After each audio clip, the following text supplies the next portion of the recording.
मेरे प्यारे बच्चों, मैं फिर से आ गई हूँ आप सभी के लिए लेकर एक नई कहानी। और आज की कहानी का शीर्षक है धूर्त भेड़ियों की दावत। चलिए बच्चों, इस कहानी को सुनते हैं और खूब मजे करते हैं। जंगल में भेड़ियों का एक झुंड रहता था। झुंड के सभी भेड़िए खुराफाती दिमाग वाले थे। झुंड का नेता तो बहुत ही शातिर दिमाग वाला था। जंगल में सब बहुत ही सुख शांति से मिलजुल कर रहते थे। सबका यूं प्यार से रहना भेड़ियों को पसंद नहीं था। एक बार जंगल में अकाल पड़ गया। खाने पीने की दिक्कत हो गई। भूख प्यास से सब तड़पने लगे। नेता भेड़िए ने अपने झुंड के साथ बातें करते हुए कहा, मौका अच्छा है, इस समय सबको आपस में लड़वाना आसान रहेगा। दूसरे भेड़िए ने कहा, मगर कैसे? ये सब तो बड़े ही प्यार से रहते हैं। नेता भेड़िए ने कहा, दावत देकर। फिर दूसरे भेड़िए ने कहा, तुम्हारा दिमाग तो ठीक है ना, यहाँ अपने खाने पीने के लिए आफत मची हुई है और तू दावत करने की बात कर रहा है।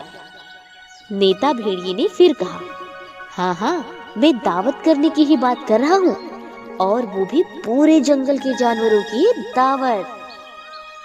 दूसरे भेड़िए ने फिर कहा, भूख के कारण तुम पगला तो नहीं गए हो? फिर नेता भेड़िए ने कहा, मैं भी पूरे जंगल की दावत के लिए डुगडुगी पिटवाने जा रहा हूँ। दूसरे भेड़िए ने व्यंग मारते हुए कहा, अरे भाई, इसे कुछ खाने को दो, नहीं तो ये तो पूरा पगला जाएगा। फिर सब हंसने लगे।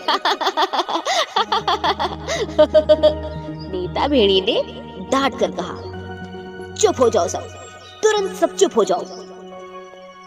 तुरंत की तुरंत सब चुप हो गए। फिर नेता भेड़िए ने कान में पूरी योजना बताई तो सबने कहा, योजना तो बहुत अच्छी है, हम आपके साथ हैं, हम भी आपके साथ हैं, हम भी आपके साथ हैं। थोड़ी ही देर बाद जंगल में डुगडुगी पीटी जाने लगी। सुनो सुनो सुनो, जंगल के सभी सम्मानित जीव सुनो, आज से ठीक 3 दिन बाद भेड़िया नेता के जन्मदिन पर सभी की दावत है, जिसमें खूब भरपेट मनपसंद स्वादिष्ट भोजन मिलेगा। बस शगुन के तौर पर साथ में अनाज का एक एक दाना लाना होगा। अकाल के समय भेड़ियों की दावत की घोषणा सुनकर सबके मुंह में पानी आने लगा। वहीं कुछ शेरों ने संदेह जताया कि अकाल के समय जहां अपना पेट भरना मुश्किल हो रहा है, वहीं ये भेड़िए पूरे जंगल की दावत करने जा रहे हैं, कहीं कुछ गड़बड़ तो नहीं। लेकिन भेड़ियों की बातों में फंसे जानवरों ने शेरों की एक न सुनी, उल्टा शेरों को ही बेवकूफ समझते रहे। फिर दावत का दिन भी आ गया। सभी जानवर एक एक दाना लेकर पहुंचने लगे। सभी के दाने एक पात्र में जमा करा लिए गए। फिर भेड़िए नेता ने केक काटा और धूमधाम से नाच गाने के साथ जन्मदिन मनाया जाने लगा।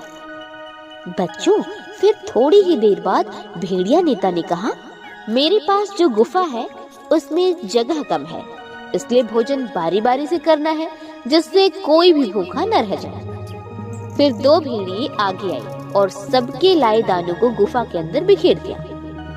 फिर बारी के हिसाब से सबसे पहले छोटे जानवरों जैसे मुर्गी, तोता, कबूतर, चूहे आदि अंदर गए और खूब जमकर दाने खाए।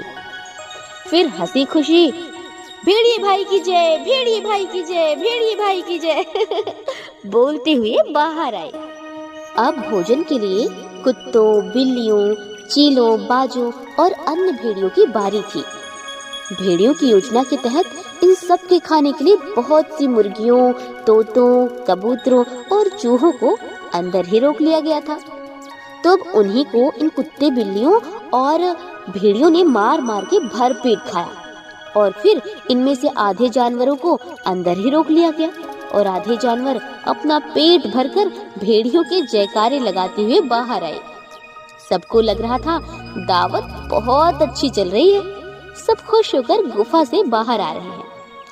इस तरह भेड़ियों के मकड़ जाल में फंसे हुए सभी बारी बारी से अंदर गुफा में जाकर एक दूसरे को खाते और एक दूसरे का भोजन बनते रहे। दावत खत्म होने के बाद भेड़ियों ने बचे हुए जानवरों को बता दिया कि किसने किसको मार कर खाया है।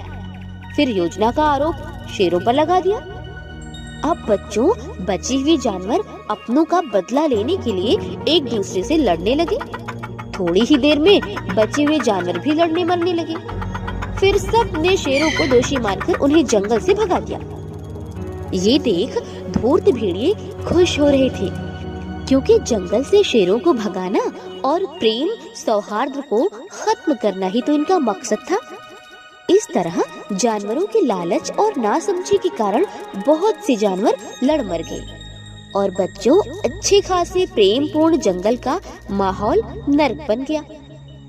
इसीलिए तो कहा जाता है कि बुद्धि से काम लेना चाहिए, यूं ही किसी की बातों में नहीं फंसना चाहिए, नहीं तो शातिर लोगों ने कब तुम्हें बर्बाद कर दिया तुम्हें पता भी नहीं चलेगा।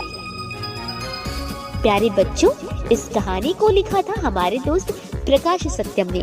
आपको ये कहानी कैसी लगी हमें कमेंट सेक्शन में जरूर बताइएगा। अगर कहानी अच्छी लगी तो चैनल को सब्सक्राइब और वीडियो को लाइक शेयर करना बिल्कुल न भूलिएगा। मिलेंगे नेक्स्ट कहानी में, तब तक के लिए बाय बाय। प्रकाश सत्यम की प्रेरणादायक कहानी सुनने के लिए सब्सक्राइब करें golden story time YouTube channel.